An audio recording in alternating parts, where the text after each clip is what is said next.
Sekarang guys kuat operasi, sana sini operasi kan orang bilang. Tapi itulah dorang menjalankan tugas dorang sebagai orang bilang kerajaan di negara ini. Ada lagi yang komen-komen, kamu nih ndak kesian kah dorang nih cari makan? Kesian dorang cari makan. Ini bumi Allah yang punya, betul Allah yang punya. Tapi cari makan kena ikut undang-undangnya.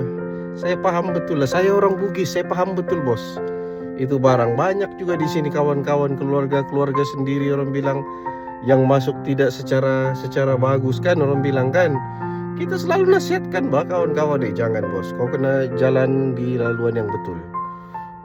So kita pikir sumber rezekinya macam mana kalau masuk secara haram, jadi rezekinya macam mana? Begini kadang-kadang kita pikir guys. Jadi orang bilang aku bukan mau marah, bukan mau nyembelai mana-mana pihak ataupun yang komen-komen yang orang bilang bumi ini Allah yang punya. Kamu ini tidak kesian karena istri, kesian bos. Kita kesian, bukan kita nih, bukan manusia.